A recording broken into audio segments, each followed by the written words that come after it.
Olá, seja bem-vinda no nosso programa Trilhas com mais um episódio.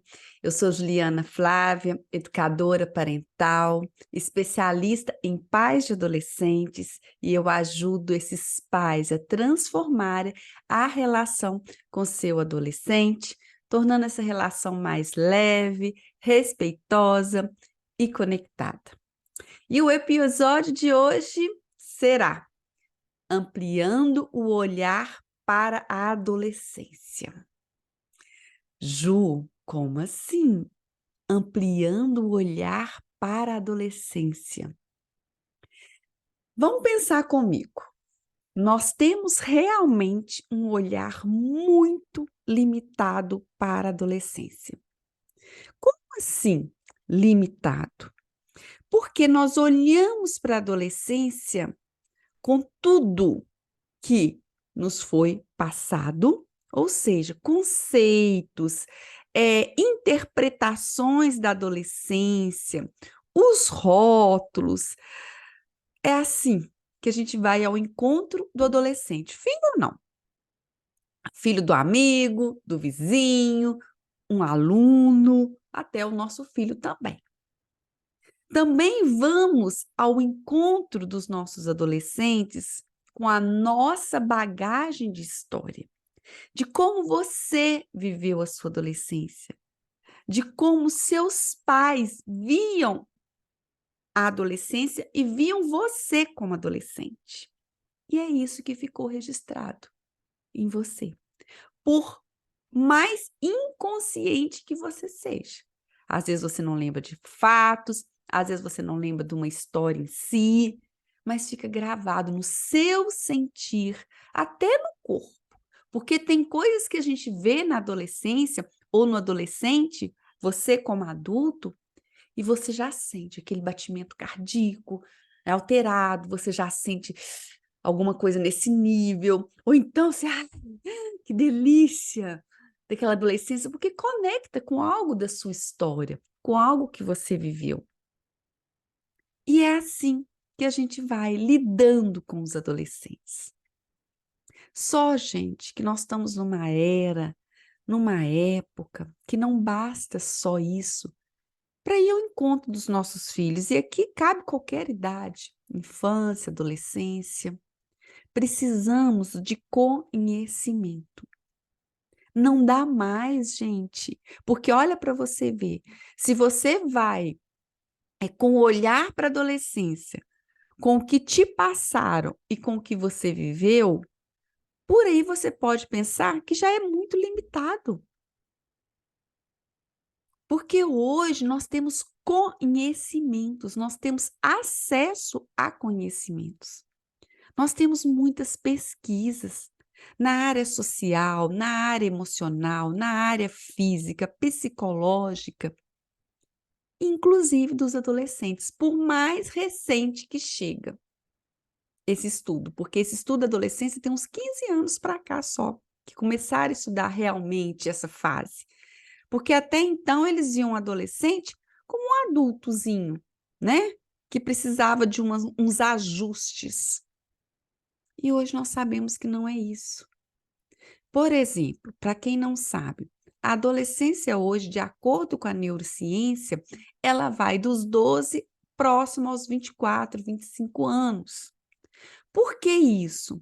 Porque o cérebro ainda está em desenvolvimento. Muitas conexões ainda estão sendo feitas. Muitas conexões que usava e não se usa mais estão sendo podadas. Então, essa fase aí da adolescência tem muita transformação. Tem muita transformação física, comportamental. Então, se faz necessário, quando você quer uma relação com seu adolescente melhor, se faz necessário você segurar um pouco, se a gente pode dizer assim, tudo que você sabe sobre a adolescência e tentar ir além, ampliar o olhar. E aqui eu quero trazer para vocês que mais, né? O que que a gente pode fazer para ampliar esse olhar? Primeira coisa é o que eu já trouxe. É um cérebro em desenvolvimento.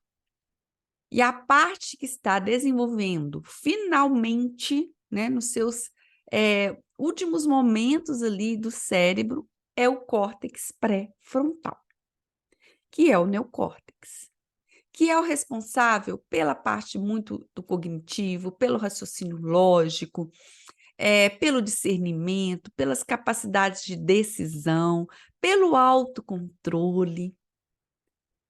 Então, só por aí vocês já podem ter noção que muito do que a gente exige para o nosso adolescente já não é muito possível mais. Por quê? Porque ele ainda está um cérebro em desenvolvimento. E aí, gente, olha que interessante. O que que a gente faz? A gente quer atuações do nosso adolescente como se ele fosse adulto.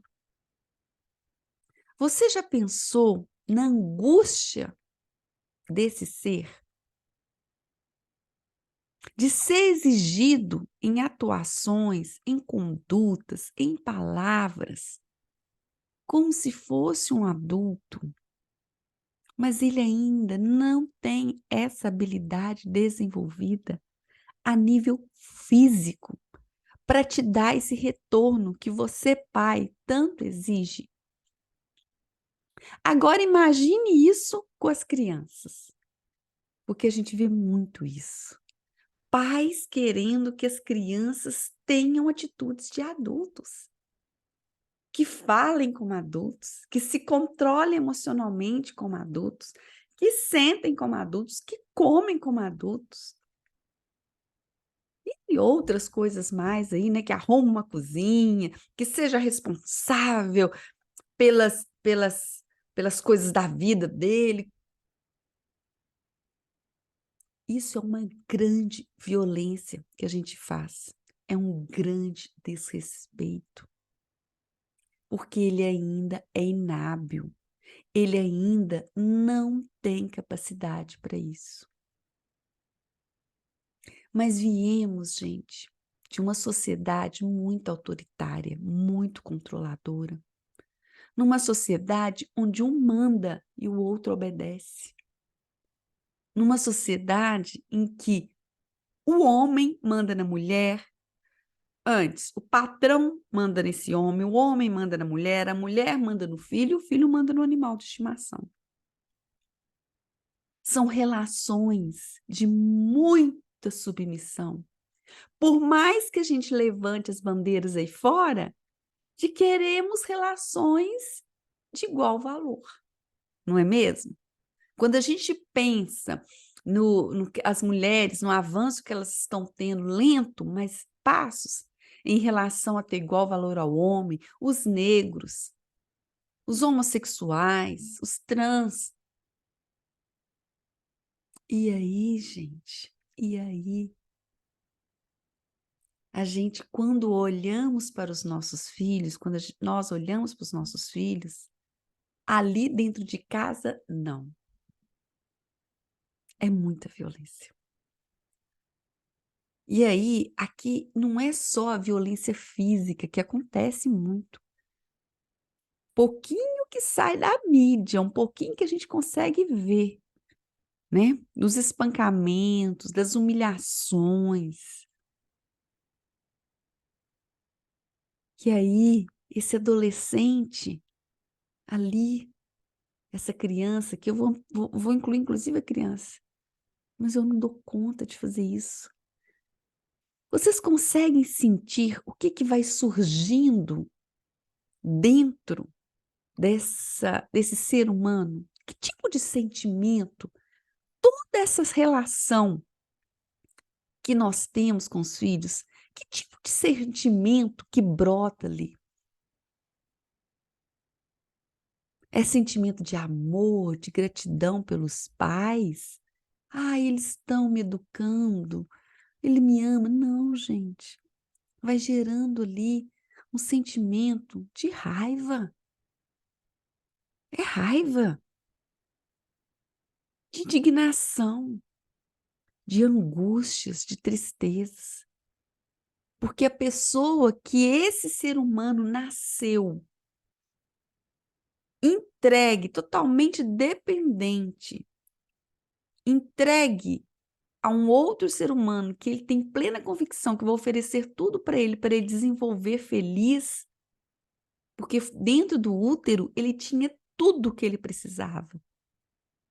Ele tinha calor, ele tinha aconchego, ele tinha amor ali dentro, a sensação de amor, né? Que, ai, mas minha mãe me renegou a gestação inteira, mas ali dentro ele tinha essa sensação. Ele era corregulado pelos próprios hormônios da mãe. Quando ele se sentia ameaçado, o próprio hormônio da mãe já equilibrava. Ele não precisava preocupar, ele estava sendo alimentado. Ele tinha pouca luz. Aí chega no mundo aqui fora, um mundo árido, né? Duro, onde a sensação de bem-estar não existe mais como ele tinha no útero. E aí ele vai crescendo, só existe ao lado dele uma pessoa que diz tem muito amor para ele, mas uma pessoa que só quer controlar, só quer ditar ordens, só quer fazer ele ser um ser humano, um adulto, feliz, bem-sucedido. Mas o que é felicidade, gente? O que é um ser humano bem-sucedido? Eu recebo direto críticas na minha mídia social, falando que nós estamos levantando bandeiras por uma geração mimimi, que eu sei que você pode estar aí me assistindo e pensando nisso, por uma geração Nutella, que é por isso que o mundo está assim hoje. Mas quem está educando esses filhos somos nós, gente. É isso que eu não entendo, a santa incoerência de vocês, né? Pensa bem, quem está educando esses filhos somos nós. E aí? Porque se a gente está educando esses filhos, algo está acontecendo nesse percurso. Algo está diferente, porque esse percurso está indo para adolescentes com muita raiva, agressivos, com muito ódio, praticando no outro o que recebe em casa, que é toda violência, estão praticando no outro nos bullying, por exemplo, indo para a droga, e um outro conjunto de adolescentes que estão indo para pagamento, para depressão, para ansiedade, para o suicídio. Isso não é 100%, né, gente? Existe uma linha do meio aqui ainda, porque existe ainda pais que querem fazer uma educação baseado no relacionar. Não pais querendo baseado só no controle. Mas, gente, nosso medo aqui dentro rege todas as nossas condutas. Observem para você ver como que o medo rege as nossas condutas.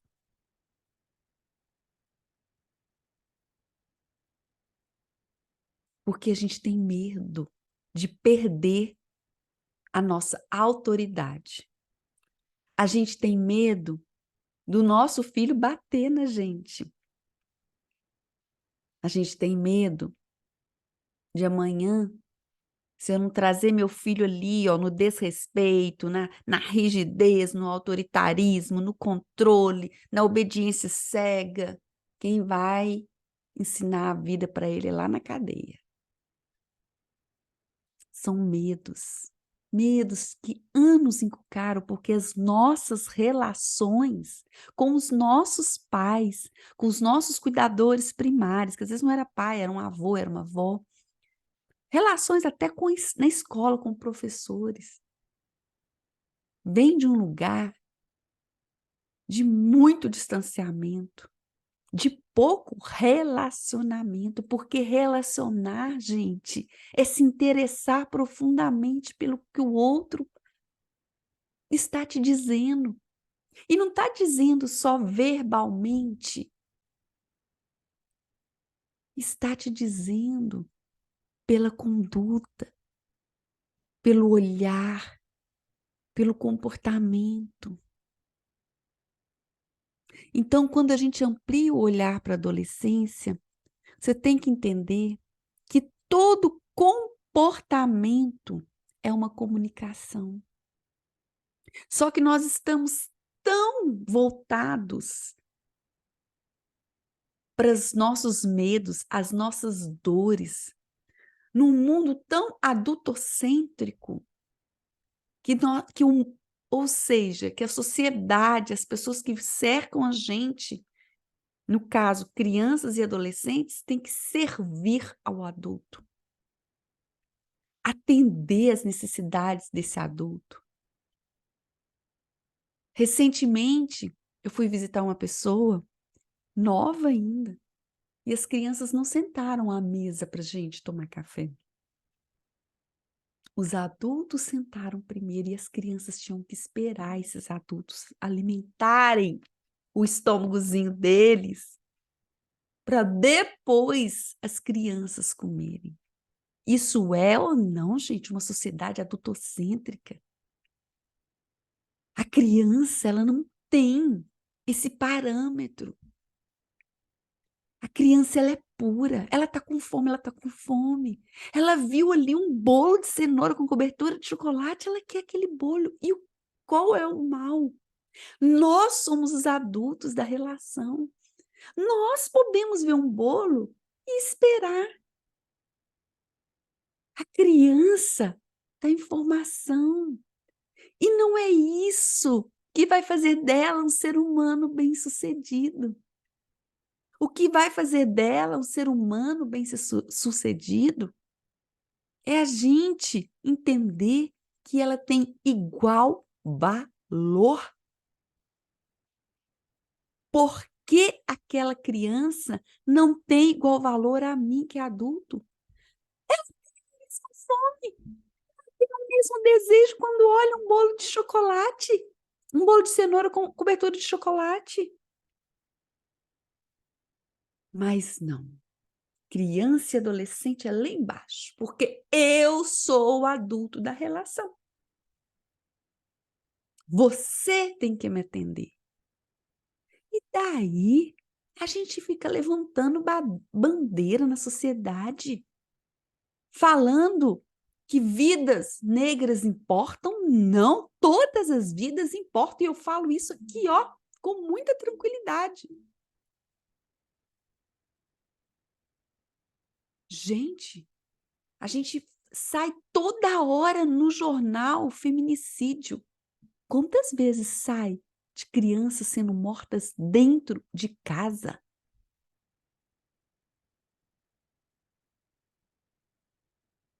Então, gente, as bandeiras têm que ser levantadas para todos. Quem vai defender essa criança e esse adolescente? Mas ele já é grandinho, não. Ele desenvolveu por uma obra de Deus aí, que não vai entender os desígnios, né, do Criador, que o físico às vezes desenvolve mais do que o próprio cérebro, do que o próprio emocional. E sabe o que é pior? Esse emocional, ele não se desenvolve ao vento. Ele precisa de um adulto para ajudar esse adolescente, essa criança, a desenvolver o seu emocional. Aí entra o porém. Porque quem está orientando essas crianças e esses adolescentes no emocional são adultos feridos, adultos cheios de vazios emocionais, adultos entristecidos, educados de uma forma árida, Mas eu tive muito amor da minha mãe, são historinhas que a gente conta, porque que amor é esse? Porque amor é incondicional, amor é de aceitação, amor não é no controle, o amor está no ouvir o outro, na sua entrega, na sua disponibilidade.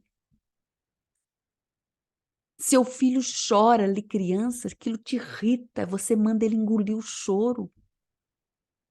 Porque você não foi acolhida nos seus choros. Você não foi acercada, não foi validada no que você sentia quando você era uma criança ou adolescente. Você cresceu uma adulta emocionalmente mal educada. Por isso que hoje as empresas todas não querem saber se você formou na federal, não quer saber se você passou com 100 não sei aonde. Eles vão lá nas entrevistas e vão avaliar sua inteligência emocional.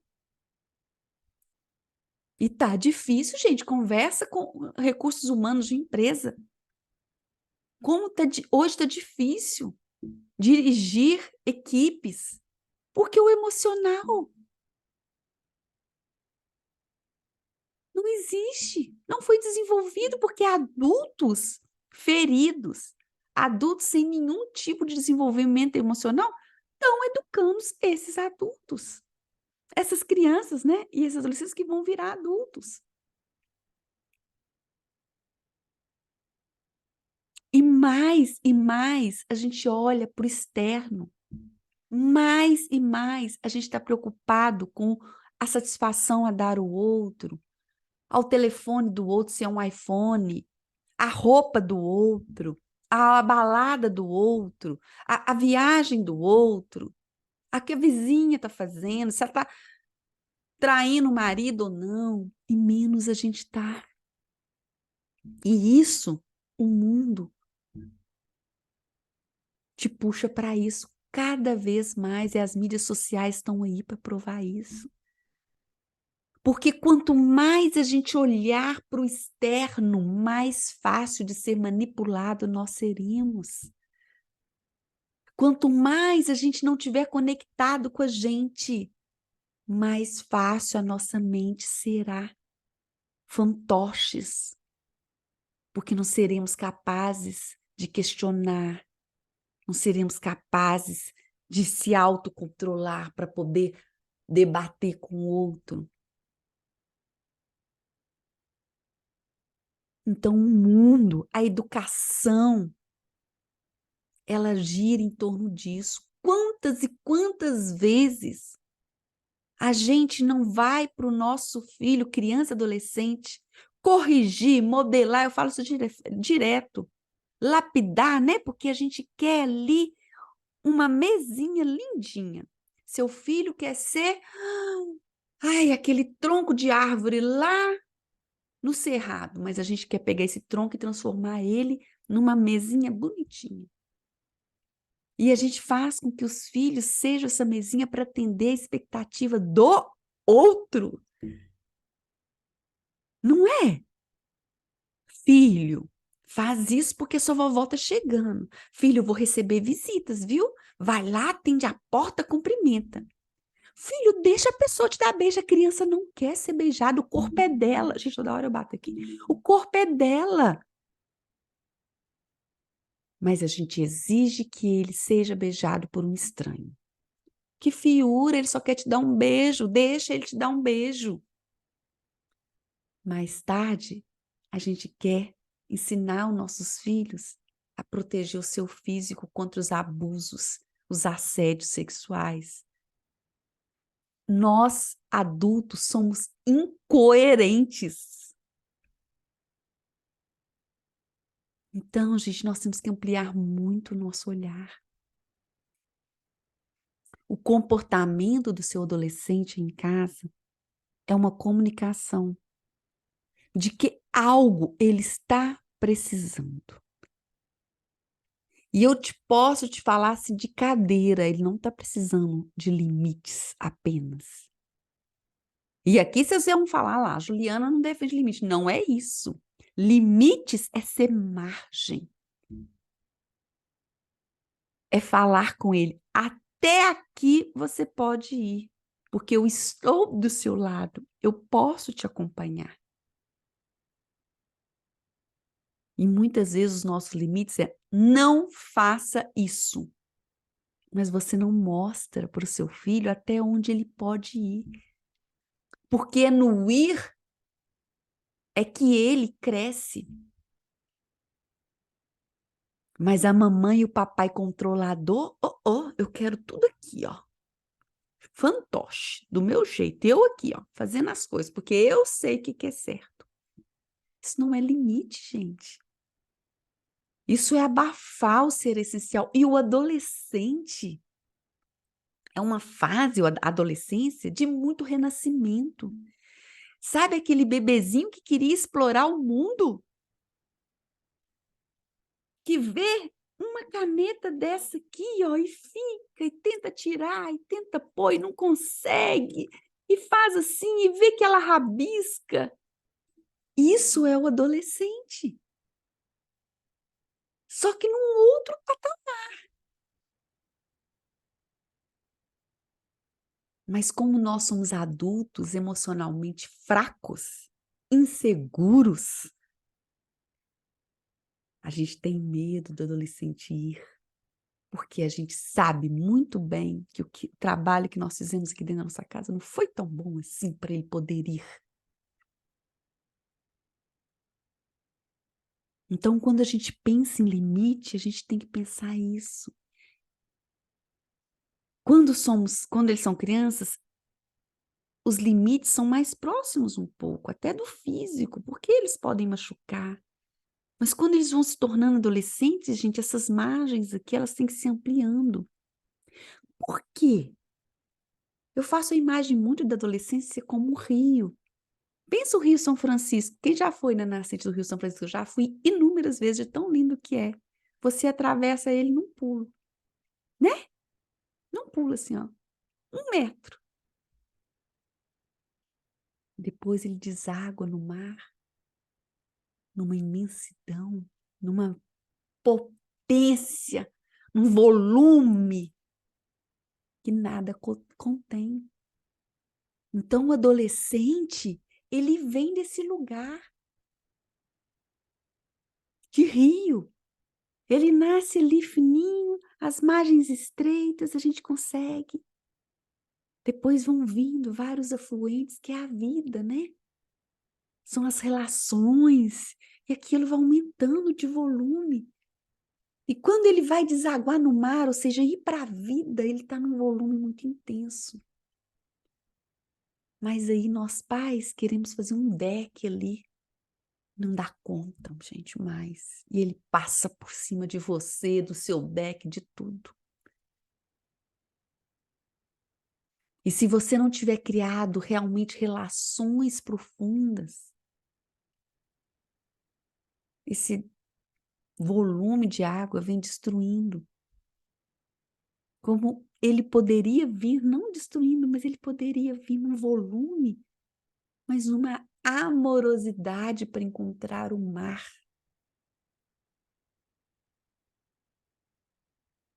Não vem. Porque nesse trajeto ele foi tão limitado, tão cheio de muros.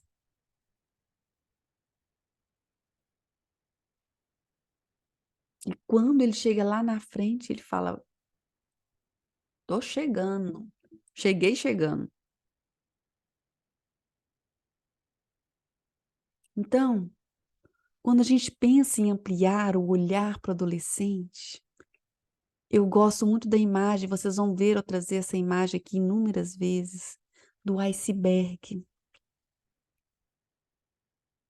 A ponta do iceberg é só 11% do que a gente vê do iceberg, 89% está escondido. O que você vê do seu adolescente provavelmente é só os 11%, porque a gente não ampliou o olhar para conseguir ir lá para baixo e ver os 89%. E quando a gente amplia o olhar, muitas mães queixam para mim assim: Me sinto culpada, muito culpada. A culpa pode ser sua amiga, eu já te falo isso e já falei aqui e repito. O problema é quando você não sente nada. Fiz certo, tô bem demais, não me sinto nada. Eu já atendi várias mães que chegam para mim assim. Aí eu falo assim, mas então por que que me procurou, né? Ela não tá conseguindo é perceber. Porque se ela me procurou, algo tá incomodando. Eu não sinto culpa de nada. Então por que que tá numa educadora parental? Então se você sente essa culpa aí brotar dentro de você, que bom. Eu acho que você já está com meio caminho andado, porque essa culpa pode te mostrar que essa rota que você está seguindo não está legal.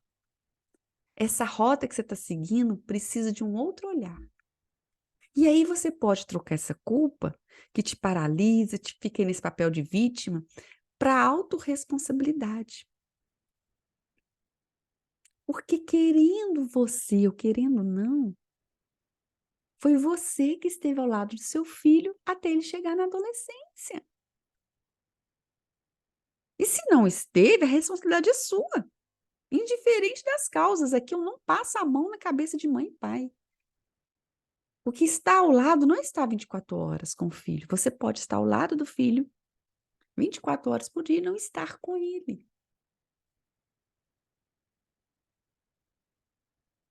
Mas nós estamos num lugar tão egocêntrico, gente. Não chega a ser egoísta, não, chega a ser egocêntrico mesmo. Tão centralizado no nosso ego, que seu filho, desde criança e agora muito na adolescência, clama pelo seu amor, para ser olhado, para ser visto, para ser acolhido, para ser escutado. Mas a gente está tão presa ao nesse lugar de ego que a gente não tem capacidade de olhar para o nosso filho e entender que atrás daquele comportamento tem um pedido de socorro.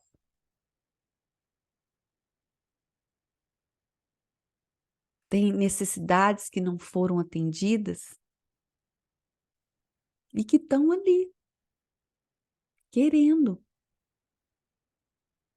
ser atendidas na adolescência de alguma forma.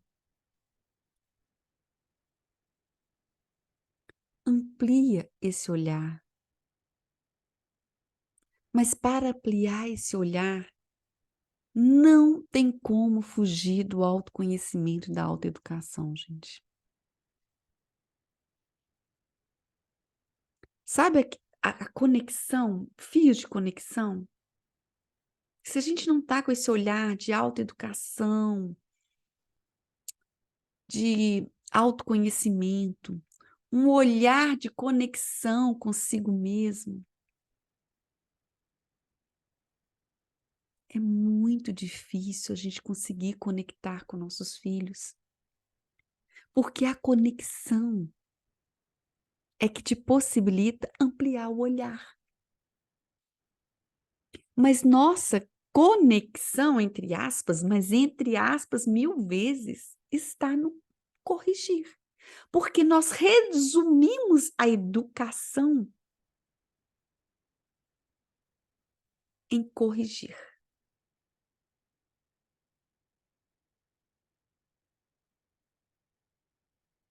Não, Ju, mas eu abraço meu filho, eu pergunto como ele foi na escola. Não, gente. Não que isso não seja importante, eu tô falando que não, é que é muito mais profundo. Mas vivemos, nós adultos, uma vida toda de superficialidade, uma vida toda de olhar para o outro. Então é difícil aprofundar com o filho. Porque quando você aprofunda seu olhar com o filho, você escancara as suas dores da sua criança e do seu adolescente. Você escancara que seus pais também não foram tão bons assim. E isso dói. E ninguém quer dor, gente. E aí a gente continua nesse ciclo, a gente não olha pra gente para não conectar com você, porque se conectar com você, você vai enxergar as suas dores, enxergar as suas amarguras, as suas ansiedades, as suas tristezas, enxergar que os seus pais aí, que você criou uma historinha que eram maravilhosos, porque a gente era obrigada a ter esse olhar para os pais, e aqui não é para culpar pai, tá, gente? Isso é outra história, mas a gente tem que ser consciente, nós já somos adultas.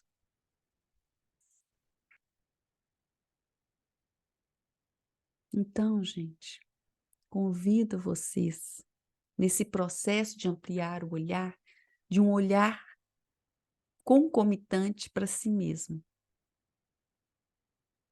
Ampliando um olhar concomitante para você, naturalmente você amplia o olhar para o outro. E olha que lindo, não é só para o filho, não, adolescente. A gente começa a ampliar o olhar para todo mundo que nos cerca, para o companheiro, para a companheira, os parceiros de vida, para o colega do trabalho, para os nossos irmãos, nossas amigas, nossos pais. E isso vai modificando. É um dominó, não tem fim. E quando a gente começa a se conectar de novo, gente, a gente começa a ter uma disponibilidade, uma entrega emocional maior. E é aí que entra a conexão com o filho, é quando você tem essa disponibilidade emocional. Você não está presa só nos erros, você não está presa só na recompensa dos acertos, nas palminhas e nas estrelinhas, na nota boa que ele tirou, no tão comportado que ele foi, no cumprimentar, no abraçar, no beijar, isso são coisas tão superficiais. Seu filho está querendo relação profunda, profunda. Então, se eu pudesse fechar esse nosso bate-papo aqui do ampliando o olhar para a adolescência, comece a ampliar o seu olhar para você. Segundo, comece a entender que a adolescência não é um adulto. É uma fase de desenvolvimento como a infância foi. Então tem muita coisa que você está exigindo do seu filho que ele ainda não é capaz de oferecer. Isso é uma violência, a gente chama de violência invisível na educação positiva. Não seja violenta com seus filhos. Respeite o que ele pode te oferecer. Nesse processo de ampliar o olhar, eu te convido a começar a olhar para o seu filho. Olhar, sem propósito de corrigir, sem propósito de controlar. Só olhar. Olhe, admire. Veja o que ele tem de bom. Para de ver só as coisas que você acha que é errado. Aceite como ele é. Aceite o jeito dele de lidar ainda. Ele está em processo de formação. E recorde da adolescente que você foi. Aquela adolescente ainda mora dentro de você? Mora. Mas você ainda tem muito dela? Ainda não. Porque você passou por essa fase da adolescência. E se você passou por essa fase de adolescência, você desenvolveu, você não ficou presa com aquilo. Ju, então você está falando que é para me parar de educar o meu filho? Sei, eu conheço a mente humana, você está pensando nisso aí. Largar? Não. Largar o filho é negligência. Negligência dá BO, viu, gente? Negligência é uma violência tanto quanto o controle. É você estar ao lado, relacionando com seu filho.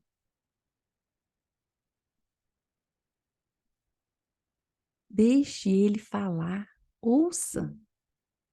Seja mais flexível, aceite a opinião dele. Convide-o a participar das coisas da vida. Mostre para ele que ele tem uma importância no lar, na casa de vocês. O nosso olhar está muito limitado, gente, ao controle, ao autoritarismo, a corrigir. Seja mais generosa com você e com o outro, mas lembrando que tudo começa dentro da gente. Então, esse é o meu convite. Nesse episódio de hoje, ampliando o olhar para a adolescência, amplie o olhar primeiro para o relacionamento, começando a ampliar o olhar para você. Sem um autoconhecimento e uma autoeducação é impossível você criar pontes com seu filho num relacionar muito potente. E quando você vê o comportamento de seu filho, não esqueça que a adolescência é o resultado da infância vivida. E na infância ele precisou de um ser. Que ser foi esse que deu a mão para ele, para guiá-lo, não só nos comportamentos físicos, mas no emocional dele? Que adulto foi esse que teve ao lado dele? E que bom que você está tendo adolescência para resgatar o que às vezes você também não tinha conhecimento na infância. Nunca é tarde, tá bom? Então, esse é o nosso episódio de hoje. Espero que de alguma forma eu tenha conseguido ampliar o seu olhar para a adolescência e a gente se encontra aí no programa Trilhas com mais um episódio. Se você gostou, compartilhe esse episódio com alguém, com uma mamãe de adolescente, né? Comente, tá? Pode deixar seu comentário aqui embaixo, que eu vou ter um prazer. O YouTube faz assim, ó, me avisa que alguém comentou, traz suas dúvidas, suas impressões, suas sensações. Precisamos ter essas trocas, gente, porque a gente não cresce sozinho. É na nossa vulnerabilidade, no nosso papel humilde também, né, gente? De descer do pedestal, é que a gente faz as grandes trocas e eu não estou aqui para ensinar nada, eu estou também aqui muito para aprender com você. E se eu não souber te ajudar, eu vou buscar, porque eu tenho maravilhosas mestras, eu falo assim, porque todas são mulheres, na área da educação positiva e respeitosa. Então, se eu não puder, eu vou ter a humildade de te falar que eu não sei, mas que eu estou indo buscar assim que eu tiver, eu respondo. Me siga nas redes sociais, no Instagram, @Juliana Flávia Duarte, lá tem muito conteúdo para você. Tá bom? Um beijo grande no coração e a gente se encontra no próximo episódio.